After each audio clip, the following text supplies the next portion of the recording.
Alright, hello everyone, welcome back to Yasmeen Syed official. आज जो है हम अपना थर्ड टॉपिक स्टार्ट करेंगे। आई नो ये लेक्चर थोड़ा आगे पीछे हो गया है, सेकंड पार्ट इसका अब तक अपलोड नहीं हुआ है। We have only completed the first part and I am posting the third part directly, क्योंकि थोड़ा सा कैमरे का इशू है। सेकेंड पार्ट वॉज रेडी, तो वो प्रिपेयर होने थोड़ा टाइम जाएगा और थर्ड पार्ट अभी हम बिना कैमरे के शूट कर रहे हैं। So we will be doing today's lecture without the camera और स्टार्ट करते हैं। आज का थोड़ा सा एडजस्ट कर लो, ठीक है, कैमरा ठीक हो जाएगा। Will start again with it. देखो, यूरिन फॉर्मेशन आज का हमारा टॉपिक है, यूरिन फॉर्मेशन, ठीक है। यूरिन फॉर्मेशन हमें देखना है, हमने जो है ना पूरा नेफ्रॉन का स्ट्रक्चर देख लिया था, किडनी कैसी होती है, ह्यूमन किडनीज कैसी होती है, पूरा हमने अच्छे से वो सेकंड लेक्चर में समझा है। अब हम देखेंगे कि ये किडनी काम कैसे करती है। मतलब हमने लास्ट लेक्चर में एनाटॉमी देखा था। हमने क्या देखा था? किडनी का एनाटॉमी देखा था। मतलब बेसिकली जो किडनी होती है वो दिखती कैसे है। ऊपर से ग्रॉस एनाटॉमी हमने देखा, बाहर से कैसे दिखाई देगी। उसके अंदर अगर हम कट करेंगे तो अंदर का कैसे स्ट्रक्चर होगा, और उसके अंदर जो मेन काम करने वाला जो उसका फंक्शनल यूनिट है, फंक्शनल यूनिट क्या है किडनी का, it can be asked, please इसको याद रखो। फंक्शनल यूनिट नेफ्रॉन है या न्यूरॉन है या किडनी इटसेल्फ है या किडनी के सेल्स है, क्या है? किडनी के सेल्स इसके फंक्शनल यूनिट है क्या? किडनी के सेल्स इसके फंक्शनल यूनिट नहीं है। न्यूरॉन नहीं हो सकता बेटा, क्योंकि न्यूरॉन जो होते हैं ये वो सेल्स है जो आपके नर्वस सिस्टम में मिलते हैं, not found in renal system. जो आपके रीनल सिस्टम का ये है फंक्शनल यूनिट है, दैट इज़ योर नेफ्रॉन। ये रीनल सिस्टम का क्या है? ये फंक्शनल यूनिट है। तो हमने कल देखा था इसका एनाटॉमी, आज हम देखेंगे इसका फिजियोलॉजी। फिजियोलॉजी का मतलब है कि हमारे बॉडी के अंदर ये काम कैसे करता है, किस तरीके से इसका जो काम है, इसका जो रोल है वो कैसे करता है, क्या मैकेनिज्म है, वो हम देखेंगे। अब देखो, यूरिन फॉर्मेशन में मैं अगर आपको शॉर्ट में थोड़ा सा आज अब बता दूँ, थोड़ा सा ओवरव्यू, तो 3 चीज़ें होती है, ठीक है। क्या चीज़ें होती है? 3 चीज़ें इधर पर देखी जाती है। एक नया पेज ले लेते हैं, ठीक है। यूरिन फॉर्मेशन के अंदर हम 3 चीज़ें देखते हैं, 3 स्टेप में हम इसको याद रखेंगे। मेरे साथ में अभी ही इसे याद कर लो। पहला होता है ग्लोमेरुलर फिल्ट्रेशन। पहला क्या होता है? ग्लोमेरुलर फिल्ट्रेशन, ठीक है। अल्ट्रा फिल्ट्रेशन भी हम इसे कहते हैं, अल्ट्रा फिल्ट्रेशन प्रोसेस होता है ये। दूसरा आ जाता है, देखो दोनों अभी पहला ग्लोमेरुलस का काम था, तो ग्लोमेरुलर में हुआ वो काम, उसको हमने कह दिया फिल्ट्रेशन। ग्लोमेरुलर से रिलेटेड था इसलिए ग्लोमेरुलस से रिलेटेड था इसलिए हमने कह दिया ग्लोमेरुलर फिल्ट्रेशन। नेक्स्ट जो काम होंगे वो ट्यूब्यूल्स में होंगे। हमारे ट्यूब्यूल्स कौन से हैं? पीसीटी और डीसीटी, ठीक है। और यहाँ पर अपना ठीक है, असेंडिंग लिम्ब डिसेंडिंग लिम्ब, यहाँ पर भी थोड़ा सा काम होता है बट इतना नहीं होता है। तो हम कहते हैं इसको ट्यूब्यूलर रीएब्जॉर्प्शन। पहले क्या होता है? रीएब्जॉर्प्शन होता है, उसके बाद में होता है ट्यूब्यूलर सिक्रीशन। तो अगर आपको ये नहीं याद रह रहा है तो इतना खाली याद रख लो कि एक होता है आपका ग्लोमेरुलर फिल्ट्रेशन, फिर होता है रीएब्जॉर्प्शन, फिर होता है सिक्रीशन, ठीक है। ये 3 प्रोसेस होते हैं। ये रीएब्जॉर्प्शन क्या है, सिक्रीशन क्या है, ये सब हम देखेंगे आज के लेक्चर में। हम देखते हैं कि ग्लोमेरुलर फिल्ट्रेशन कैसा होता है। ग्लोमेरुलर फिल्ट्रेशन में क्या होता है? हमने देखा था कि नेफ्रॉन का कुछ इस तरीके का स्ट्रक्चर होता है, ठीक है। ये क्या बना दिया है मैंने यहाँ पर, ये जो है ये हमारा ग्लोमेरुलर कैप्सूल है। इस तरीके से होता है ग्लोमेरुलर कैप्सूल, ठीक है, फाइन। इस तरीके से क्या प्रेजेंट होता है? ग्लोमेरुलर कैप्सूल प्रेजेंट होता है। यहाँ से जो आती है, एक आती है आपकी अफेरेंट आर्टीरियल, ये अफेरेंट आर्टीरियल है, ठीक है। ये सब हमने लास्ट लेक्चर में देखा था। और ये बहुत सारा एक मास क्रिएट करती है, कलेक्शन क्रिएट करती है, और ये यहाँ से जाती हुई, this is called as efferent arterial. तो यहाँ से लेके जाने वाली इफेरेंट आर्टीरियल, और जहाँ से वो आ रहा है, ब्लड आ रहा है, that is called as afferent arterial. अब क्या होता है यहाँ पर जो है एक नेफ्रॉन यहाँ पर प्रेजेंट है, ये एक नेफ्रॉन प्रेजेंट है। हो सकता है ऐसा दूसरा नेफ्रॉन जो है यहाँ पर प्रेजेंट हो सकता है एक नेफ्रॉन यहाँ पर कहीं प्रेजेंट हो, ठीक है, यहाँ पर कहीं प्रेजेंट हो। जिस तरीके से यहाँ प्रेजेंट है वो कहीं और प्रेजेंट हो सकता है। उसका जो है, अगर हम कहीं पर भी प्रेजेंट होगा, अगर यहाँ पर उसका क्या आ जाता है, डिस्टल कॉन्वोल्यूटेड ट्यूब्यूल का पार्ट आ जाता है, तो ये आ गया डिस्टल कॉन्वोल्यूटेड ट्यूब्यूल, ठीक है। यहाँ की तरफ आ जाता है डिस्टल कॉन्वोल्यूटेड ट्यूब्यूल, और यहाँ के साथ में ना एक सेल का क्या बनता है, इसका एक कलेक्शन बनता है, एक पूरा यहाँ पर एक सिस्टम क्रिएट होता है जिसको हम कहते हैं, एक अपैरेटस क्रिएट होता है जिसको हम कहते हैं JGA। What is JGA? यहाँ पर सेल्स प्रेजेंट होते हैं, ठीक है। यहाँ पर कुछ सेल्स प्रेजेंट होते हैं, इसके खुद के सेल्स, जिसको हम कहते हैं मैक्यूला डेंसा। मैक्यूला डेंसा किसके सेल्स है? डिस्टल कॉन्वोल्यूटेड ट्यूब्यूल के सेल्स है, ठीक है। इसके बीच में कुछ सेल्स प्रेजेंट होते हैं, और वो सब आपको मेसेंजियल सेल्स वगैरह, आपको वो सारे नाम याद रखने की ज़रूरत नहीं है। यहाँ पर एक क्या बनता है, बेसिकली एक अपैरेटस बनता है, और इस अपैरेटस को हमने क्या नाम दिया है? That is called as juxta glomerular apparatus. What this apparatus is called as? Juxta glomerular apparatus, ठीक है। ये क्या होता है यहाँ पर से, ये जो है ना ये रेगुलेशन करवाता है, किसका? Regulation, for regulation of what, ये मैं आपको आगे बताऊंगी। ये देखो अभी छोड़ दो, अभी हम खाली इतना समझ रहे कि हो क्या रहा है यहाँ पर। अब ये पहली चीज़ हो गई। अब इसके बाद में क्या देखा जाता है, इसको मेरे को पूरा शिफ्ट करना पड़ेगा एक दूसरी तरफ, ठीक है। तो यहाँ पर क्या देखा जा रहा है, ग्लोमेरुलर फिल्ट्रेशन हम समझ रहे हैं, फाइन। तो ग्लोमेरुलर फिल्ट्रेशन में क्या होगा कि ये जो है नीचे की तरफ गया, ठीक है, और इसके पास में जो है फिर प्रॉक्सिमल कॉन्वोल्यूटेड ट्यूब्यूल मिल जाता है यहाँ से, और फिर यहाँ पर बन जाता है हमारा loop of Henley. Loop of Henley जो होता है नीचे की तरफ मेड्यूलरी रीजन में भी जा सकता है, कॉर्टिकल रीजन तक के भी हो सकता है, लेकिन ऊपर आ जाएगा इसका क्या, द डिस्टल कॉन्वोल्यूटेड ट्यूब्यूल, और जो कि फाइनली यहाँ से और ऐसे डिस्टल कॉन्वोल्यूटेड ट्यूब्यूल आएंगे। और देखो ये जो स्ट्रक्चर ना ये कार्टून स्ट्रक्चर है, ये ग्लोमेरुलर कैप्सूल ये जो है इतना बड़ा नहीं बनता, मैसेंजर जो हमारा ये जो व्हाट वी से, ठीक है, माल्फिजियन ट्यूब्यूल जो माल्फिजियन बॉडी जो है हमारी इतनी बड़ी नहीं होती है और ये इतना छोटा नहीं होता है, ये कार्टून जैसा स्ट्रक्चर बनाया है मैंने फॉर योर अंडरस्टैंडिंग। तो यहाँ पर जो है इस तरीके से ये स्ट्रक्चर नहीं होता, ये कार्टून स्ट्रक्चर है, हमने सिर्फ ऐसे समझने के लिए इसको बनाया है। और यहाँ से बहुत सारे डक्ट्स ओपन होंगे and then finally collecting duct बनेगा। This is called as what, collecting duct. यही स्ट्रक्चर हमने देखा था लास्ट लेक्चर पे भी कि कलेक्टिंग डक्ट क्या होता है, ठीक है। अब ये जो स्ट्रक्चर है जस्टा ग्लोमेरुलर apparatus। अब यहाँ पर ग्लोमेरुलर फिल्ट्रेशन आखिर है क्या, ग्लोमेरुलर फिल्ट्रेशन क्या होता है, यहाँ से जो है ब्लड आया, ठीक है, यहाँ से क्या हुआ, ब्लड आया, यहाँ पर बहुत सारा क्या है, नेटवर्क प्रेजेंट है कैपिलरीज का, बहुत सारी कैपिलरीज का क्या प्रेजेंट है, नेटवर्क प्रेजेंट है। तो ये जो ब्लड होता है बेसिकली एक प्रेशर जनरेट होता है, एक प्रेशर क्रिएट होता है, और उस प्रेशर की वजह से जो ब्लड का डायरेक्शन होता है वो नीचे की तरफ प्रेशर क्रिएट होता है, जिस वजह से जो ब्लड का फिल्ट्रेशन है वो डायरेक्टली नीचे की तरफ होगा, ठीक है। कैसा होगा, वो डायरेक्टली नीचे की तरफ होगा। और सीधी सी बात है, अगर ब्लड का जिस तरफ में प्रेशर बनेगा उस तरफ उसका फिल्ट्रेशन होगा। और यहाँ पर होने के लिए हम क्या देखते हैं, 3 लेयर्स बनते हैं, ठीक है, 3 लेयर्स होते हैं, 3 लेयर्स होते हैं। एक लेयर होती है आपकी जो आर्टेरियल यहाँ पर प्रेजेंट है, इसकी एक लेयर हो गई, this arterial which is present over here, ये आर्टेरियल का एक लेयर हो गया। बीच में आ जाता है बेसमेंट मेम्ब्रेन। बेसमेंट मेम्ब्रेन को हम कुछ अच्छे कलर से बना देते हैं, इस तरीके का कुछ कैसा दिखाई देगा बेसमेंट मेम्ब्रेन जो होता है, दैट इज़ थोड़ा सा ट्रांसपेरेंसी होती है उसके अंदर, ठीक है। तो ये बन गया क्या, बेसमेंट मेम्ब्रेन। अब इसके नीचे जो है हमारा ग्लोमेरुलर कैप्सूल का जो है क्या प्रेजेंट है, इस तरीके से एपिथेलियम प्रेजेंट है। अब इसका जो एपिथेलियम होता है ना, यहाँ पर एक टाइप के सेल्स प्रेजेंट होते हैं, that is called as what, that is called as your podocyte cells, ठीक है। क्या होते हैं, ये पोडोसाइट सेल्स होते हैं, इस तरीके से प्रेजेंट होते हैं।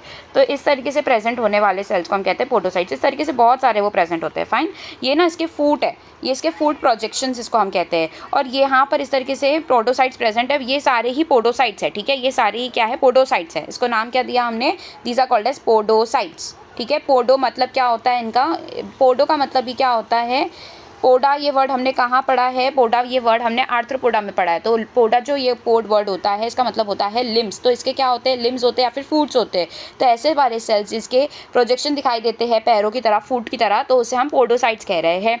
फिर यहाँ पर बीच में क्या प्रेजेंट है, this is the basement membrane जो बीच में प्रेजेंट है, ठीक है। क्या प्रेजेंट है यहाँ पर, बेसमेंट मेम्ब्रेन प्रेजेंट है। और यहाँ पर जो है एपिथेलियम प्रेजेंट, एंडोथेलियम प्रेजेंट होता है, जो वेसल्स को कवर करने वाला जो लेयर है, that is called as what, your endothelium. यहाँ पर इस तरीके से क्या प्रेजेंट है, एंडोथेलियम प्रेजेंट है। ये कहाँ किसको लाइन कर रहा है, एंडोथेलियम, ये लाइन करता है वेसल्स को, जो कैपिलरीज हमारे आर्टेरियल्स के बने हैं उसके, ठीक है। अब यहाँ से जो ब्लड है ना, कहाँ से कहाँ फ्लो करेगा, देखो यहाँ से ब्लड आएगा, ठीक है, नीचे की तरफ जाएगा। और यहाँ पर इंट्रिकेट मैनर में जो अरेंज किए हुए पोडोसाइट्स है, ठीक है। इंट्रिकेट मैनर में मतलब क्या है, देखो यहाँ पर क्या हो रहा है, एज यू कैन सी, इसको मैं और नहीं जूम कर पा रही हूँ, यहाँ पर से स्पेसेस बनी हुई है, स्लिट लाइक ओपनिंग्स बनी हुई है, राइट। यहाँ पे स्लिट लाइक ओपनिंग्स बनी हुई है, जहाँ जहाँ मैं मार्क कर रही हूँ एक रास्ता बना हुआ है खुला हुआ, इसको हम कहते हैं स्लिट लाइक ओपनिंग्स या फिर पोर्स। और ये पोर्स की वजह से हम इसे कहते हैं कि ये इंट्रिकेट मैनर में प्रेजेंट है, बड़े कॉम्प्लेक्स फॉर्म में प्रेजेंट है, और इस वजह से यहाँ पर स्लिट्स बन गए हैं। These are called as what, these are called as, ये जितनी भी चीज़ें हैं इसको हमने क्या कह दिया, स्लिट्स लाइक पोर्स या फिर ओपनिंग, स्लिट्स लाइक ओपनिंग बनी हुई है, ठीक है। तो अब जो है यहाँ से ब्लड अगर प्रेशर होके जा भी रहा है, तो यहाँ पर पहला तो इसका खुद का एपिथेलियम आ जाता है, ये एपिथेलियम आ जाता है, उसके बाद में बेसमेंट मेम्ब्रेन आ जाता है जो उसको पास करना है, और फिर फाइनली यहाँ पर पोर्स के स्लिट्स लाइक ओपनिंग प्रेजेंट है at the endothelium of what, the Bowman's capsule, ठीक है। ये बोमेन्स कैप्सूल का पार्ट है, ये जो येलो वाला पार्ट मैंने बनाया है ये कौन सा पार्ट है, this is the Bowman's capsule. आप इसको थोड़ा सा रिवाइज करो और विजुअलाइज करने का ट्राई करो, बोमेन्स कैप्सूल का ये रीजन है। और ये जो लाल वाला पार्ट है ये हमारी आर्टीरियोल्स की कैपिलरीज है जो कहाँ प्रेजेंट है, आर्टीरियोल्स का लाइनिंग है, ठीक है, जो कहाँ प्रेजेंट है, हमारे ग्लोमेरुलस में प्रेजेंट है, ठीक है, टफ्ट ऑफ कैपिलरीज का जो लाइनिंग है। तो यहाँ से ब्लड नीचे की तरफ जा रहा है। अब ब्लड नीचे की तरफ जा तो रहा है, अब यहाँ पर से क्या क्या चीज़ें फ़िल्टर हो सकती है, फ़िल्टर होने के लिए क्या क्या हो सकता है हमारे पास, देखो फ़िल्टर होने के लिए ब्लड में से पूरा RBCs, WBCs, proteins, salts, water, plasma, ये सब चीज़ें फ़िल्टर होने के लिए हमारे पास में प्रेजेंट तो है। यहाँ पर क्या है, सब चीज़ें प्रेजेंट है, RBC प्रेजेंट है और WBCs प्रेजेंट है, मैक्रोफेजेस प्रेजेंट, सब कुछ चीज़ें प्रेजेंट है जो एक ब्लड के अंदर होती है। बट क्या ये सारी चीज़ें नीचे जा पाती है क्या? बिल्कुल नहीं जा पाती। क्यों नहीं जा पाएगी? क्योंकि इनका साइज़ बहुत बड़ा है और हमने क्या कर दिया यहाँ पे टाइट सिक्योरिटी रखी है कि पहली बात तो आपको इसको पास करना पड़ेगा, first check, second check basement membrane को पास होते हुए, फिर हमारे पास में पोडोसाइट्स ही प्रेजेंट है जो बहुत ही स्लिट लाइक ओपनिंग बनाए हुए है कि यहाँ से चीज़ें पास हो ही नहीं सकती अगर वो उस डायमीटर से बड़े डायमीटर की है। तो अगर इस साइज से बड़े साइज की है तो वो पास हो ही नहीं सकती। तो यहाँ से फिर पास क्या होगा, यहाँ पर प्रेजेंट क्या क्या है, RBCs है, मैक्रोफेजेस है, यहाँ पर WBCs प्रेजेंट है, प्लेटलेट्स प्रेजेंट है, यहाँ पर जो है हमारे सॉल्ट्स प्रेजेंट है, आयंस प्रेजेंट है, वाटर प्रेजेंट है लार्ज अमाउंट में, प्रोटीन्स प्रेजेंट है, ठीक है, ये सारी चीज़ें, ग्लूकोज हो जाता है, ग्लूकोज ये सब प्रेजेंट है। तो यहाँ से पास क्या क्या हुआ, यहाँ से पास होता है यहाँ तक कि फिर फाइनली क्या रीच होगा, आयंस रीच होंगे, सॉल्ट्स रीच होंगे, वाटर रीच होगा और जो है हमारे पास में ग्लूकोज रीच होगा, जो भी हमारा न्यूट्रिशनल पार्ट है, न्यूट्रिटिव पार्ट है, वो सब रीच होगा। तो न्यूट्रिशनल वाला पार्ट हो जाता है, न्यूट्रिशनल वाले पार्ट में हमारे पास में जो ग्लूकोज है, जो शुगर्स है, वो सब यहाँ पर निकल कर आ गया है। तो अब हमें करना क्या है, ये न्यूट्रिशन वाला पार्ट हम वेस्ट कर देंगे, हमारी बॉडी में जितना सारा वाटर है सब वेस्ट कर देंगे, ये नहीं होगा, आगे जाके इसका क्या हो जाएगा, रीअब्जॉर्प्शन हो जाएगा, ठीक है। और जो भी वेस्ट होता है, जो नाइट्रोजनस वेस्ट होता है, ठीक है, हमारी बॉडी में नाइट्रोजन के फॉर्म में जो वेस्ट प्रोड्यूस हुआ है वो भी यहाँ पर आता है, ठीक है। तो यहाँ पर हमने क्या कर दिया, अभी तक के ब्लड का फिल्ट्रेशन कर दिया। यहाँ से क्या क्या चीज़ें नहीं आई है उसको हम फटाफट से मार्क कर लेते हैं। RBC नहीं आए, मैक्रोफेजेस नहीं आए, WBC नहीं आए, प्लेटलेट्स नहीं आए, तो ये आया है, सॉल्ट्स आया, आयन आया, वाटर आया है, प्रोटीन्स भी नहीं आते क्योंकि प्रोटीन्स बड़े साइज के होते हैं, ग्लूकोज मॉलिक्यूल छोटे छोटे होते हैं, कार्बोहाइड्रेट्स नहीं आ पाएंगे, ग्लूकोज आ जाएगा, ग्लूकोज छोटे छोटे मॉलिक्यूल्स आ जाएंगे। तो यहाँ पर ये सब चीज़ें आती है। ये हो गया फिल्ट्रेशन। फिल्ट्रेशन समझ में आ गया, फिल्ट्रेशन क्यों हो रहा है, because of the pressure generated, because of what, because of this tuft of capillaries, जो हमारे पास में कलेक्शन प्रेजेंट था उस वजह से क्या बन गया, वहाँ पर प्रेशर बन गया और उस प्रेशर की वजह से आप ये आगे जाके पढ़ोगे कौन सा प्रेशर माइनस करना है, कौन सा प्रेशर बनाना है, हाइड्रोस्टैटिक प्रेशर होता है वहाँ पर, वो सब माइनस करना है, प्लस करना है, वो सब अभी नहीं है आपके लिए। अभी आपके लिए सिर्फ इतना है कि यहाँ से जो है प्रेशर जनरेट होता है, प्रेशर क्रिएट होता है, जिसकी वजह से ब्लड का जो डायरेक्शन हो जाता है, ठीक है, यू कैन से फिल्ट्रेशन के लिए जो डायरेक्शन हो जाता है वो डाउनवर्ड साइड हो जाता है, और वो डाउनवर्ड साइड होने की वजह से उससे 3 लेयर्स पास करनी पड़ती है। ये 3 लेयर्स आपको अच्छे से पता होने चाहिए। पोडोसाइट्स किन से लेयर में प्रेजेंट होता है, तो वो बॉमेंस कैप्सूल में होता है, वो ग्लोमेरुलस में नहीं होता। अब इसका रेगुलेशन कैसे होता है, इसका रेगुलेशन कैसे होता है, इसका रेगुलेशन देख लेते हैं, ठीक है। रेगुलेशन में क्या होता है, यहाँ पर देखो, एक होता है JGA। JGA क्या है, juxta glomerular apparatus, juxta glomerular apparatus. ये क्या करता है, ठीक है, ये जो सेल्स यहाँ पर प्रेजेंट होते हैं, मैक्यूला डेंसा और ये सारे जितने भी सेल्स होते हैं, मैसेंजियल सेल्स और मैक्यूला डेंसा और ये सब सेल्स मिलकर क्या करते हैं, इनके पास में से रिलीज होता है एक hormone which is called as renin. ये रेनिन क्या है, ये रेनिन जो है एक हार्मोन है, ठीक है, ये एक तरीके का वीकेंड से प्रोटीन है क्योंकि ये पेप्टाइड है ये, ठीक है। तो रेनिन ये क्या करता है, ये एंजियोटेंसिन के साथ में मिल जाता है। अब एंजियोटेंसिन 1, एंजियोटेंसिन 2 ये भी होता है, ये हम आगे देखेंगे जब हम पूरा रेगुलेशन पढ़ेंगे। तो बस आपको अभी इतना याद रखना है, रेनिन जो होता है, जब भी हमारा GFR कम हो जाता है, अभी मैं बताती हूँ GFR क्या होता है, जब भी GFR कम हो जाता है तो GFR को बढ़ाने वाला कौन होता है, तो दैट इज़ रेनिन। रेनिन क्या करता है, GFR को बढ़ा देता है। रेनिन क्या करेगा, ये रेनिन GFR को बढ़ा देगा। Renin is directly equal to GFR increase करेगा। GFR इंक्रीज, GFR अब ये है क्या, अभी देखो हम ये समझते हैं कि हमारा जो हार्ट है ना, हार्ट पे से कितना अमाउंट ऑफ ब्लड निकलता है हर मिनट में, कितना अमाउंट ऑफ ब्लड पंप होता है, तो 5 लीटर्स ब्लड पंप होता है पर मिनट, ठीक है, क्योंकि हमें पता है स्ट्रोक वॉल्यूम हमारा 70 ml है और 72 टाइम्स पर मिनट बीट करता है, तो 70 ml 72 टाइम्स मल्टीप्लाई करेंगे तो लगभग आपके पास में 5000 आंसर आता है। तो 5000 ml या फिर 5 लीटर्स पर मिनट इतना हार्ट बीट करता है। अब यहाँ पर से जो ब्लड है ना, कितना ब्लड पास हो रहा है, blood amount of blood passing through glomerulus glomerular के जो आर्टरीज वगैरह है यहाँ से पास होता है इन 1 मिनट, ग्लोमेरुलस इन 1 मिनट। 1 मिनट में कितना ब्लड पास हो रहा है, तो हमारे पास में 1100 से 1200 ml क्या होता है, ब्लड इतना पास होता है। कितना ब्लड पास हो रहा है 1 मिनट में, वी कैन से 1100 से 1200 ml इतना ब्लड पास हो रहा है। अब यहाँ पर जो है हर 1 मिनट 125 ml, ठीक है, 125 ml क्या बनता है यहाँ पर, फिल्ट्रेट बनता है। मतलब क्या, देखो ये 125 ml क्या है, यहाँ पर ग्लोमेरुलर ये कैप्सूल है, ये कैप्सूल यहाँ पर प्रेजेंट है, यहाँ पर आपका ग्लोमेरुलस प्रेजेंट है, यहाँ से एफरेंट बना दिया मैंने, यहाँ से जितना ब्लड पास हो रहा है दैट इज़ 1100 ml। लेकिन ये फिल्टर होकर ग्लोमेरुलर कैप्सूल में हमें यहाँ पर जो मिल रहा है ये फिल्ट्रेट है, और ये फिल्ट्रेट को ही हमने क्या कह दिया, ग्लोमेरुलर फिल्ट्रेट कह दिया। कितना होता है ये ग्लोमेरुलर फिल्ट्रेट, कितना होता है उसको हम कहते हैं ग्लोमेरुलर फिल्ट्रेशन रेट। कितना होता है 125 ml। GFR क्या है, GFR is glomerular filtration rate, glomerular filtration rate, glomerular filtration rate. अभी हमें रेट की बात कर रहे हैं तो हमें टाइम के हिसाब से बताना पड़ेगा। फिल्ट्रेशन, कितना फिल्ट्रेशन होता है,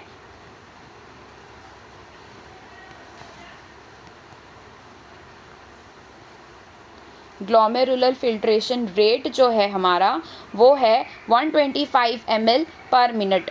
ठीक है, कितना है वो 125 ml पर मिनट, इतना हमारा जो है फिल्ट्रेट फॉर्म होता है। कहाँ पर, बॉमेंस कैप्सूल के अंदर फॉर्म होता है। ये क्या है हमारा, this is the amount of blood which passes from glomerulus. इतना ब्लड पास हो रहा है, लेकिन हर चीज़ तो नहीं निकल के आ रही है बाहर। क्या निकल के आ रहा है, वाटर आ रहा है, आयन्स आ रहे हैं, सॉल्ट्स आ रहे हैं। तो ये कितना फिल्ट्रेट फॉर्म होता है, इतना अमाउंट ऑफ फिल्ट्रेट फॉर्म होता है। 1100 का 1100 हम पूरा निकाल देंगे तो ब्लड पूरा ही निकल जाएगा, राइट। अब ये जो 1100 है हमारा हार्ट देता है 5 लीटर्स, और यहाँ से 1 मिनट में इतना ब्लड जा रहा है। मतलब कि ये 1/5 पार्ट जो हमारे हार्ट ने पंप किया है 1 मिनट में, उसका 1/5 पार्ट ये फिल्टर कर लेता है 1 मिनट में। ठीक है, उसके अंदर से 1/5 पार्ट का जो है फिल्ट्रेशन के लिए पास हो चुका होता है ब्लड, और उसके अंदर से फिल्ट्रेट फाइनल जो हमें रिसीव होता है वो कितना होता है, 125 ml होता है पर minute. After the glomerular filtration हमें इतना क्या मिलेगा, फिल्ट्रेट मिलेगा इन 1 मिनट, इतना फिल्ट्रेट मिलेगा। ये चीज़, दो चीज़ आपको समझ में आ गई। इसको अभी क्या करता है ये GFR, मतलब कि हमारा जो अगर फिल्ट्रेट जो बन रहा है, जो हमारे पास में कंपाउंड बन रहा है इन द बॉमेंस कैप्सूल, वो कितना बन रहा है, अगर वो कम होने लग जाएगा वो that is called as GFR rate. GFR अगर हमारा कम हो जाएगा कि कम फिल्टर फॉर्म हो रहा है, कम फिल्ट्रेट फॉर्म हो रहा है, मतलब वहाँ से ब्लड ही कम पास हो रहा है, पहला रीज़न ये हो सकता है। दूसरा, वहाँ पे कोई ना कोई ऑब्स्ट्रक्शन हो सकता है। तो रेनिन क्या करता है, यहाँ से ब्लड फ्लो इंक्रीज कर देता है। कैसे इंक्रीज करता है, वैसो कॉन्स्ट्रिक्शन करता है। क्या करता है ये करता है वैसो कॉन्स्ट्रिक्शन। क्या करता है वैसो कॉन्स्ट्रिक्शन का मतलब क्या होता है कि वैसो का मतलब होता है वेसल, और कॉन्स्ट्रिक्शन मतलब इसको क्या कर देना, टाइटन अप कर देना। मतलब कि हमारी जो है टाइटन कर देना। ये हमारी क्या है, ये हमारी वेसल है। ठीक है, ये इस तरीके से अच्छा सा ब्लड यहाँ पर जा रहा है, ये इसको टाइटन कर देगा ना, तो ये एकदम इस तरीके से एकदम कॉन्स्ट्रिक्ट हो जाएगी, और कॉन्स्ट्रिक्ट होने की वजह से जो ब्लड फ्लो रहेगा ऑफकोर्स क्या हो जाएगा, इंक्रीज हो जाएगा, जिसकी वजह से प्रेशर इंक्रीज हो जाएगा, और जो हमारा फिल्ट्रेट फॉर्म हो रहा है वो ज़्यादा फॉर्म होगा। ठीक है, ज़्यादा फिल्टर, ज़्यादा प्रेशर के साथ में अगर ब्लड फ्लो करेगा तो ज़्यादा प्रेशर क्रिएट होगा, और उस वजह से जो फिल्ट्रेट है वो ज़्यादा फॉर्म होगा। क्लियर है, तो इस तरीके से रेगुलेशन होता है। और जब भी हमारा GFR बढ़ जाता है, रेनिन काम करना बंद कर देता है, और हमारा जो वैसो डायलेशन अपने आप हो जाता है, जिसकी वजह से ग्लोमेरुलर फिल्ट्रेशन फिर नहीं होता। अब यहाँ पर से हमें क्या मिल गया, यहाँ पर हमारे पास में क्या क्या चीज़ें प्रेजेंट थी। यहाँ पर हमारे पास में प्रेजेंट था ग्लूकोज। ये ग्लूकोज हमारी बॉडी के लिए बहुत ज़रूरी है, हमें इसको लेना पड़ेगा। हमारे पास में प्रेजेंट था लार्ज अमाउंट ऑफ वाटर, जो यहाँ फिल्ट्रेट में चला गया था। यहाँ पर हमारे पास में नाइट्रोजनस वेस्ट भी आए थे, नाइट्रोजन कंटेनिंग वेस्ट आए थे, आयंस आए थे, सॉल्ट्स आए थे। अब ये सॉल्ट्स और आयंस हम सारे तो नहीं निकाल सकते, हमें कुछ आयंस वापस लगेंगे, हमें कुछ ग्लूकोज वापस लगेगा, कुछ अमाउंट ऑफ वाटर हमें ज़्यादा लगेगा, आयंस और सॉल्ट्स लगेंगे। नाइट्रोजनस वेस्ट को हमें फेंकना है, लेकिन some amount of nitrogenous waste जो रहता है वो वापस से उतना तो अमाउंट जो है हमारे वहाँ की कैपिलरीज में होना ही चाहिए, ऑस्मोटिक बैलेंस मेंटेन करके रखने के लिए। ठीक है, अब ट्यूब्यूलर एब्जॉर्प्शन, अब हमें पता है कि दो एब्जॉर्प्शन होता है दो जगह, एक PCT में होता है और दूसरा DCT में होता है। DCT रीअब्जॉर्प्शन में इतना ज़्यादा काम नहीं करता, PCT जो है रीअब्जॉर्प्शन में बहुत काम करता है। लेकिन अब ये वर्ड है क्या, रीअब्जॉर्प्शन क्या है, कहाँ से कौन सी चीज़ जा रही है, बड़ा कन्फ्यूजन होता है। तो अभी हम इसको देखते हैं कि हम ट्राई करते हैं इसको थोड़ा कन्फ्यूजन मिटाने की। रीअब्जॉर्प्शन क्या है और सिक्रीशन क्या है। ठीक है, रीअब्जॉर्प्शन क्या है और सिक्रीशन क्या है। जो रीअब्जॉर्प्शन है बेटा, रीअब्जॉर्प्शन में रीएब्जॉर्प्शन बोला है इसको, मतलब हमें यहाँ पर कोई भी ऐसी चीज़ जो हमने ऑलरेडी एब्जॉर्ब कर ली थी, हमारी बॉडी में ऑलरेडी वो एक बार एब्जॉर्ब हो चुकी है, वो हमारी बॉडी वापस से कहीं ना कहीं से एब्जॉर्ब कर रही है, इसीलिए वर्ड रीएब्जॉर्प्शन कहा गया है। ठीक है, क्या कहा गया इसको? रीएब्जॉर्प्शन कहा गया है। अब कौन सी चीज़ें हैं जो हमारी बॉडी को रिक्वायर्ड है? यहाँ पर रीएब्जॉर्प्शन में क्या होता है कि फिल्ट्रेट के अंदर से कुछ मटेरियल, ऐसे मटेरियल्स का क्या होता है यहाँ पर, मटेरियल्स ट्रैवल फ्रॉम फिल्ट्रेट से कहाँ की तरफ जा रहा है? पेरीटिब्यूलर कैपिलरीज में जा रहा है। पेरीटिब्यूलर कैपिलरीज मतलब कौन सी हो जाती है? हमारी जो वैसा रेक्टा वगैरह प्रेजेंट थी ना, पेरीटिब्यूलर कैपिलरीज जो उसके आसपास प्रेजेंट है। ठीक है, उधर पर क्या हो रहा है, इसका वापस से लेना हो रहा है, वापस हमारी कैपिलरीज में वापस हमारे ब्लड फ्लो के अंदर जा रही है ये। ठीक है, तो पेरीटिब्यूलर कैपिलरीज के अंदर जा रही है। और सिक्रीशन क्या होता है? हमारी पेरीटिब्यूलर कैपिलरीज के अंदर जो चीज़ प्रेजेंट है, मैं पीटीसी नहीं लिखूंगी इसको वरना आप लोग थोड़े से कंफ्यूज हो जाओगे कि मैम पीसीटी की बात कर रही हो, पीटीसी की बात कर रही हो। पेरीटिब्यूलर कैपिलरीज कौन सी होती है? जो हमारा वासा रेक्टा है ना, कैपिलरीज जो इसके आसपास प्रेजेंट होती है, ये हमारे लूप ऑफ हैनली के आसपास, पीसीटी के आसपास जो वासा रेक्टा का जो पेरीटिब्यूलर कैपिलरीज वगैरह प्रेजेंट थी, वो कैपिलरीज हमारे बॉडी का, इस सिस्टम का सर्कुलेशन का पार्ट है। तो वहाँ पर हमारे ब्लड में हम वापस चीज़ें भेज रहे हैं, मतलब हम फिल्ट्रेट, ये सिक्रीशन क्या हो रहा है जब हम ये पेरीटिब्यूलर कैपिलरीज से भेज रहे हैं इनसाइड द ट्यूब्यूल्स, जो हमारे ट्यूब्यूल्स है, कौन से? पीसीटी और डीसीटी के अंदर अगर हम जब वापस भेज रहे हैं तो वो हमारे क्या हो जाते हैं? That particular process is called as what? Secretion. तो सिक्रीशन क्या है समझ में आ गया, और रीअब्जॉर्प्शन क्या है समझ में आ गया। अब ऐसी कौन सी चीज़ें जो हमको फिल्ट्रेट से वापस कैपिलरी में भेजना चाहिए? हम वेस्ट मटेरियल्स भेजेंगे क्या? जो हमारे लिए हार्मफुल मटेरियल्स है, जिसको निकालना हमारी किडनी का काम है, हम हार्मफुल मटेरियल्स यहाँ से भेजेंगे क्या? हम हार्मफुल मटेरियल्स फिल्ट्रेट से वापस पेरीटिब्यूलर कैपिलरीज में भेजेंगे क्या, ताकि वो हमारी बॉडी में वापस सर्कुलेट हो? बिल्कुल नहीं, हम नहीं भेजेंगे हार्मफुल। तो हम क्या भेजेंगे? यूजफुल चीज़ें भेजेंगे जो हमारी बॉडी को ज़रूरी है। तो यहाँ पर आ जाता है न्यूट्रिशन, न्यूट्रिटिव जितना भी मटेरियल था, न्यूट्रिटिव मटेरियल मतलब आपका ग्लूकोज हो जाता है। फिर आपके जो है वाटर अमाउंट, वाटर हम भेज देंगे। सम अमाउंट ऑफ सॉल्ट्स जो है यहाँ से वापस सिक्रीट हो, मतलब रीअब्जॉर्ब हो जाएगा, मतलब हमारी बॉडी उसको वापस ले लेगी, वो वापस कैपिलरीज में चला जाएगा। सिक्रीशन का मतलब होता है जो हमारी ट्यूब्यूलर कैपिलरीज के अंदर प्रेजेंट थी, जो हमारी पेरीटिब्यूलर कैपिलरीज मतलब कि जो हमारे वैसा रट्टा वगैरह के अंदर जो प्रेजेंट वेस्ट है, वेस्ट मटेरियल है, वो जा रहा है हमारा इनसाइड द फिल्ट्रेट। वो जा रहा है कहाँ पर? फिल्ट्रेट के अंदर जा रहा है। हमें फिल्ट्रेट के अंदर क्यों भेजना है? ताकि वो जल्द से जल्द वेस्ट आउट हो जाए। तो यहाँ पर क्या आ जाएगा? यहाँ पर हमारा अमोनिया आ जाएगा, हमारा जो है नाइट्रोजन कंटेनिंग वेस्ट आ जाएगा, नाइट्रोजनस वेस्ट आ जाएंगे, ये सब चीज़ें यहाँ पर आ जाती है। फाइन, तो इसको हम कहते हैं रीअब्जॉर्प्शन और एक को हम कहते हैं सिक्रीशन। अब फटाफट से रीड कर लेते हैं। Urine absorption involves 3 main processes, 3 main process देखे जाते हैं। एक तो ग्लोमेरुलर फिल्ट्रेशन, दूसरा रीअब्जॉर्प्शन और तीसरा क्या आ जाता है? Secretion. That takes place in different parts. ठीक है, तो हमें पता है कि फिल्ट्रेशन, ग्लोमेरुलर फिल्ट्रेशन कहाँ पर होगा? ऑफकोर्स ग्लोमेरुलर नाम आ रहा है, नाम यहाँ पर ये सा आ रहा है, तो हम क्या कहेंगे यहाँ पर? ग्लोमेरुलर फिल्ट्रेशन कहाँ हो रहा है? हमारे माल्फिजन बॉडी, मतलब हमारा जो ग्लोमेरुलर कैप्सूल है या फिर ग्लोमेरुलर अपैरेटस है, वहाँ पर ये चीज़ होती है। The first step in urine formation is the filtration of blood. हमें सबसे पहले हमारे ब्लड को फिल्टर करना पड़ेगा, which is carried out by glomerulus and is called as glomerular filtration. तो ये मेन काम करता कौन है यहाँ पर? हमारी जो टफ कैपिलरी जो बॉमन कैप्सूल के अंदर पड़ी है, that is the glomerulus. On an average 1100 से 1200 जो ब्लड होता है, it is filtered by the kidneys पर मिनट, विच कंस्टिट्यूट रफली 1/5 of the blood pumped out by each ventricle of the heart. मतलब कि हमारा जो ग्लोमेरुलस है, ये इतना अमाउंट ऑफ ब्लड यहाँ से पास कर लेता है कि ये इतना अमाउंट ऑफ ब्लड जो है फिल्टर होने के लिए जाएगा। ठीक है, उतना फिल्टर होके वापस उतना फिल्ट्रेट फॉर्म नहीं हुआ है। फिल्ट्रेट जो फॉर्म हुआ है उसका अमाउंट, उसका क्वांटिटी अलग है। ये क्या है? अमाउंट ऑफ ब्लड जो हमने फिल्टरेशन के लिए आगे भेजा। कितना भेजते हैं? जो हमारा जो ग्लोमेरुलर फिल्ट्रेशन होता है, ये 1100 से 1200 के लगभग जो है एक साइकिल में या फिर 1 मिनट के अंदर इतना जो ब्लड है वो आगे पास करती है। It is filtered by the kidneys पर मिनट, विच कंस्टिट्यूट, अब ये क्या कंस्टिट्यूट मतलब ये क्या बना रहा है? बेसिकली 1/5 बनाता है of the blood pumped out by each ventricle of the heart in a minute. एक वेंट्रिकल से कितना ब्लड पंप होता है? क्योंकि 70 ml होता है, तो हर वेंट्रिकल से इतना कितना हो रहा है? लगभग 5000 ml हो रहा है। तो इसीलिए हमने क्या कहा कि यहाँ पर 1100 है, मतलब ये रफली 1/5 बना रहा है। फाइन, क्योंकि हमारा 5000 होता है और ये 1100 लगभग ml बना रहा है, तो दैट इज़ योर 1/5। ठीक है, the glomerular capillary blood pressure, यहाँ पर जो कैपिलरी का ब्लड प्रेशर था, इसकी वजह से क्या होता है? Causes filtration of blood through 3 layers. कितने लेयर्स है? 3 लेयर्स है। कौन से लेयर्स है? अभी देखो जल्दी से। तो एक हो जाती है endothelium of the glomerular blood vessel, जो ग्लोमेरुलस की ब्लड वेसल थी आर्टीरियल्स की, वहाँ पर के एंडोथीलियम, एंडोथीलियम मतलब जो इनर लाइनिंग प्रेजेंट होती है वेसल्स की, उसको हम एंडोथीलियम कहते हैं। एपिथीलियम ऑफ बॉयमेंस कैप्सूल, मतलब जो एपिथीलियम बॉयमेंस कैप्सूल को जो कवर करने वाला रीजन है, और उसके बीच में एक आ जाता है बेसमेंट मेम्ब्रेन। तो एक अपना एपिथीलियम, उसके बीच में आता है बेसमेंट मेम्ब्रेन, और सबसे ऊपर क्या प्रेजेंट होता है, टफ्ट ऑफ कैपिलरीज का lining, that is the endothelium.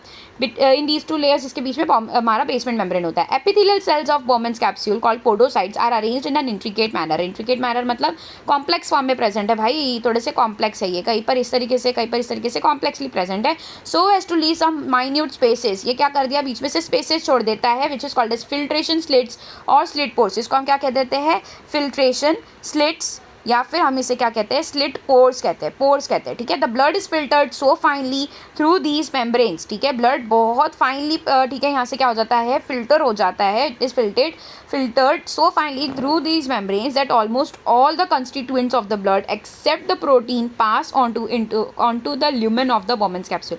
तो हमारा जो Bowman's capsule इस तरीके से प्रेजेंट था, इसका ये lumen वाला पार्ट है, यहाँ पर सारा जो मटेरियल है वो फिल्टर होके चला जाता है।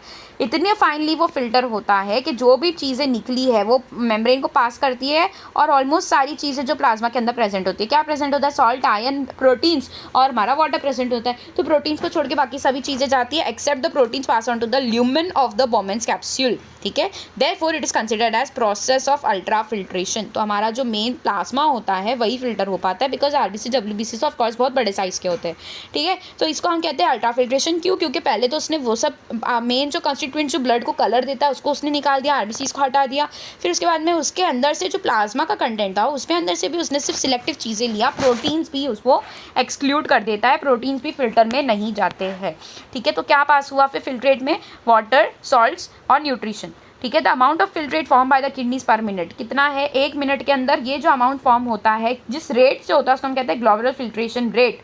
और ये जो GFR होता है दैट इज 125 ml पर मिनट। रेट आप लिख रहे हो तो आप सिर्फ 125 ml नहीं लिखोगे, अगर आप ग्लोमेरुलर फिल्ट्रेट लिख रहे हो तो आप सिर्फ 125 ml लिख सकते हो, लेकिन ग्लोमेरुलर फिल्ट्रेशन रेट अगर आप बात कर रहे हो तो आपको पर मिनट, पर सेकेंड क्या है वो डिफाइन करना पड़ेगा। तो 1 मिनट में 125 ml, मतलब कि एक दिन में कितना हो गया, 180 लीटर हो गया। ये आपको याद रखना है, थोड़ा सा कैलकुलेशन कर सकते हो तो कर लो। 180 लीटर जो है ये फिल्ट्रेट फॉर्म करता है। 180 लीटर, अगर वो 180 लीटर फिल्ट्रेट फॉर्म कर रहा है, अगर हमारी किडनी जो इतना फिल्ट्रेट फॉर्म कर रही है, तो मतलब क्या ये 180 लीटर जो है हमारे बॉडी से यूरिन पास होता है क्या? बिल्कुल भी नहीं। हमारी बॉडी से यूरिन पास होता है 1 लीटर 2 लीटर 1 लीटर 1.5 लीटर, बस एक एडल्ट ह्यूमन के अंदर 1.5 लीटर तक का यूरिन पास हो जाता है। तो ये जो 180 लीटर्स है इसके अंदर से लगभग जो है 99% हमें वापस बॉडी में भेजना ज़रूरी है, ठीक है। 180 लीटर्स में से वापस से लगभग 99% भेजना ज़रूरी है।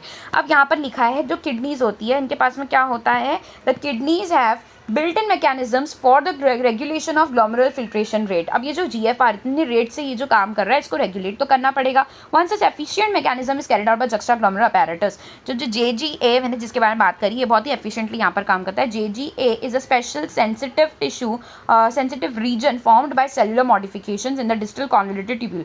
जो हमारा distal convoluted tubule है इसके अंदर के जो सेल्स होते हैं, जो एंडोथेलियम होते हैं, वहाँ पर एक मॉडिफिकेशन देखा जाता है वो एंडोथेलियम का, जिसको हम कहते हैं मैक्यूला डेंसा सेल। ये सेलुलर मॉडिफिकेशन से सेल क्या बन गया, मैक्यूला डेंसा सेल्स बन गया। कौन सा सेल बन गया, इसको हम कहते हैं मैक्यूला डेंसा। नहीं याद रखोगे चलेगा, नहीं पूछा जाएगा। It is a special sensitive region. कैसा है ये, स्पेशल सेंसिटिव रीजन है। ये सेंसिटिव रीजन क्यों है, क्योंकि ये बहुत ज़्यादा प्रेशर और GFR से सेंसिटिव होता है। अगर GFR ड्रॉप हो रहा है तो सबसे पहला सेंसिटिव जो सेंसेशन होगा वो JGA को जाएगा और वो रेनिन रिलीज करने का ट्राई करेगा। तो ये हाईली स्पेशलाइज्ड रीजन होता है which is form by the cellular modifications in the distal convoluted tubule and the afferent arterial at the location of the contact. तो मेनली यहाँ पर अफेरेंट आर्टीरियल के साथ में इसका मेन जो है कॉन्टैक्ट देखा जाता है। A fall in GFR can activate the JG cells to release renin. It is an hormone है ये, ठीक है, which can stimulate glomerular blood flow. अगर ब्लड फ्लो वहाँ पर बढ़ जाएगा, स्टिमुलेट हो जाएगा, तो जिसकी वजह से GFR जो रहेगा that will come back to normal, ठीक है। तो ये कहाँ प्रेजेंट होता है, ये सेलुलर मॉडिफिकेशन है जहाँ पर macula densa cells, mesangial cells ये सब मिलते हैं। यहाँ पर सेल अलग फॉर्म में प्रेजेंट होती है, पोडोसाइट्स प्रेजेंट होते हैं, और ये किसके साथ प्रेजेंट होता है, अफेरेंट आर्टीरियल और DCT के साथ प्रेजेंट होता है, इसके बीच में प्रेजेंट होता है। अब the comparison of volume of filtrate form per day कितना है, 180 लीटर है, with that of urine release. Urine कितनी रिलीज हो रही है, 1.5 लीटर हो रही है। तो 180 लीटर का फिल्ट्रेट तो बन रहा है, लेकिन यूरिन हम उतनी पास नहीं कर रहे, तो वो सारा फिल्ट्रेट जा कर रहा है। तो ये हमें समझ में आता है कि 99% जो रहता है फिल्ट्रेट का, it has to be reabsorb by the renal tubules. तो हमारी जो ये होती है ना, तो हमारी जो रीनल ट्यूब्यूल्स होती है ना, रीनल ट्यूब्यूल्स के आसपास क्या होती है, पेरीट्यूबुलर कैपिलरीज होती है, ये इसको रीअब्जॉर्ब कर लेती है। तो reabsorb bye the renal tubules, मतलब कि मेन जो काम होता है यहाँ पे ट्यूब्यूल्स का ही होता है, क्योंकि वो उसके लिए परमिएबल होती है। ट्यूब्यूल्स परमिएबल होती है, इसीलिए ट्यूब्यूल्स से वो जो है पेरीट्यूबुलर कैपिलरीज के अंदर जा पाता है। This process is called reabsorption. तो रीअब्जॉर्प्शन होकर चीज़ें कहाँ जा रही है, ट्यूब्यूल्स से कहाँ की तरफ जा रही है, वासा रेक्टा या फिर पेरीट्यूबुलर कैपिलरीज के अंदर जा रही है। जो tubular epithelial cell in different segments of nephron perform this function. तो यहाँ पर कौन से सेल्स काम कर रहे हैं, ट्यूब्यूलर सेल्स काम कर रहे हैं। जो हमने डिफरेंट टाइप्स ऑफ सेल देखे हैं, एपिथेलियम है, और फिर वहाँ पर जो है क्यूबॉइडल सेल्स है, ट्यूब्यूलर एपिथेलियल यहाँ पर सेल्स प्रेजेंट होते हैं, ठीक है, इन different segments of nephron perform this function by active और पैसिव मैकेनिज्म्स। एक्टिव कब होगा, जब वहाँ पर कोई चीज़ का कॉन्सेंट्रेशन कम होगा और ट्यूब्यूलर कैपिलरीज में ज़्यादा होगा, तो वहाँ पर एक्टिवली वो चीज़ें को क्या करेगा, लेगा। बट अगर पेरीट्यूबुलर कैपिलरीज के अंदर प्रेशर कम है तो वो पैसिवली लेगा, ठीक है। For example substance like glucose, amino acids भी आया था, सोडियम आया था। देखो प्रोटीन नहीं आ रहा, लेकिन उसका जो मोनोमर है, जो अमाइनो एसिड्स है, वो तो आएंगे, ठीक है, लेकिन प्रोटीन नहीं आएंगे। बड़े बड़े प्रोटीन्स जो है वो वहाँ पर नहीं आएंगे, जो पॉलीपेप्टाइड्स है वो वहाँ पर नहीं मिलेंगे। हमें क्या मिलेंगे, मोनोमर्स मिलेंगे, बच्चे मिलेंगे, ग्लूकोज मिलेगा, कार्बोहाइड्रेट नहीं मिलेगा। हमें क्या मिलेगा, वहाँ पर हमारे जो है अमाइनो एसिड्स मिलेंगे, प्रोटीन्स वहाँ पर नहीं मिलेंगे। ये सब जो थे फिल्ट्रेट के अंदर प्रेजेंट थे, फिल्ट्रेट में प्रेजेंट थे, दे आर रीअब्जॉर्ब एक्टिवली। कैसे होंगे ये, एक्टिवली रीअब्जॉर्ब होंगे, क्योंकि पेरीट्यूबुलर कैपिलरीज के अंदर उतने लार्ज अमाउंट ऑफ ग्लूकोज नहीं होगा जितना यहाँ पे फिल्ट्रेट फॉर्म में आया था। तो ये उसका एक्टिव जो है अगेंस्ट द कंसेंट्रेशन ले रहा है, इसीलिए उसका क्या करेगा, ये एक्टिवली वहाँ पर सेंड करेगा। Where is the nitrogenous waste are absorbed by the passive transport. तो जो नाइट्रोजनस वेस्ट यहाँ पर फॉर्म हुआ था, ये सब क्या हो जाएगा, ये एब्जॉर्ब हो जाएगा। एब्जॉर्ब हो रहा है मतलब क्या हो रहा है, सिक्रीशन हो रहा है बेसिकली यहाँ पर, ठीक है, सिक्रीट हो जाएगा bye passive transport. Reabsorption of water also occurs passively in the initial segments of the nephron. देखो ये कैसे हो रहा है, पैसिवली क्यों हो रहा है, क्योंकि वाटर कंटेंट ऑफ कोर्स जो हमारे जो सेगमेंट्स हैं, जो नेफ्रॉन के सेगमेंट्स है, इसके अंदर वाटर कंटेंट बहुत ज़्यादा क्वांटिटी में, तो उसको सेंड करना इतना मुश्किल नहीं होगा। लेकिन जो ठीक है वाटर जो होता है इतना ज़्यादा मतलब वी कैन से ऑल्सो ये भी चीज़ है कि वो न्यूट्रल होता है, ठीक है, तो इतना मतलब जो है उधर पर क्या नहीं रिक्वायर्ड होगा, एक्टिव ट्रांसपोर्टेशन रिक्वायर्ड नहीं होगा। वाटर का जो है ट्रांसपोर्ट जो रहता है वो अगेंस्ट द कंसंट्रेशन चलता है, तो वो पैसिवली हो जाता है।